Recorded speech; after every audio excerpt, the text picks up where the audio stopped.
Throughout നമുക്ക് ഒരു feel good ആയിട്ട് കാണാൻ പറ്റുന്ന ഒരു പടം തന്നെയാണ്. എല്ലാവരും കാണുക.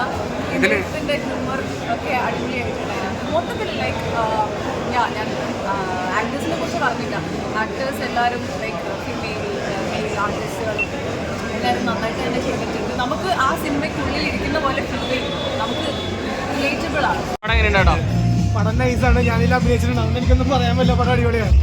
കുഴപ്പമില്ല, രസമായിട്ടൊന്നും. അതായത് സെക്കൻഡ് ഹാഫ് തുടങ്ങിയ ഒരു കഥയുടെ ഒരു ലെയറിലേക്ക് പോകുന്നുണ്ട്. സിനിമയെ സ്നേഹിക്കുന്നവർ മാരുള്ള ഉപഗ്രഹങ്ങൾ കാണുന്ന ഒരു ഫീൽ ഗുഡ് ഫാമിലി എന്റർടൈനർ ആണ്. ബിൻസി അലോൺസിന്റെയും ശ്രുതി രാമേന്ദ്രന്റെയും മികച്ച ഒരു അഭിനയം മികവന്, പിന്നെ ഇന്ദ്രിയത്ത് സുകുമാരന്റെ മികച്ച തിരിച്ചവരുമാണ്. പൃഥ്വിരാജ് സുകുമാരൻ മാത്രമല്ല ഇന്ദ്രിയത്തും അഭിനയിക്കാൻ തെളിയിച്ച സിനിമയാണ്. അഭിമാനിക്കാൻ മോഹൻലാൽക്കാരനെ സിനിമയാണ്. കാരണം മോഹൻലാലിൽ നിന്നും അരുൺ ബോസ് ഡയറക്ടർ ലൂക്ക എന്ന സിനിമയ്ക്ക് ശേഷമാണ് അദ്ദേഹത്തിൻ്റെ ഈ മൂവി എത്തിയിരിക്കുന്നത്. ഇന്ദ്രയത്ത് നല്ലൊരു പെർഫോമൻസ്, അതുപോലെ തന്നെ ബാക്കിയുള്ള എല്ലാ ആർട്ടിസ്റ്റുകളും ഉണ്ട്. പിന്നെ ഗസ്റ്റ് ആർട്ടിസ്റ്റായിട്ട് ആസിഫ് അലി സിനിമയിൽ വരുന്നുണ്ട്. പിന്നെ പാട്ടുകളാണെങ്കിൽ നമ്മളെ സമറിൻ ബദ്രേവിലെ മാരിവില്ലി ഗോപുരങ്ങൾ വീണ്ടും റിമേക്ക് ചെയ്തിട്ടുണ്ട്.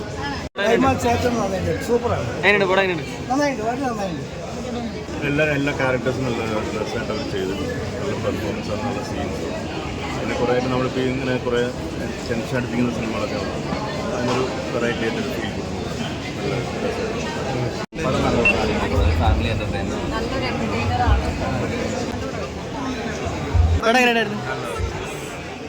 നല്ല കുറേ സുഹൃത്തുക്കളുടെ പടം സ്ക്രീനിൽ കണ്ടാൽ ഒരുപാട് സന്തോഷം.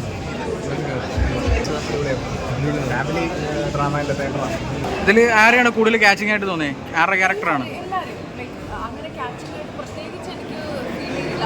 എല്ലാവരും നമുക്ക് റിലേറ്റബിൾ തന്നെയാണ്. നമ്മുടെ കൂടെ തന്നെയുള്ള ക്യാരക്ടേഴ്സൊക്കെ തന്നെയാണ് ലൈഫിൽ ആ സിനിമയിൽ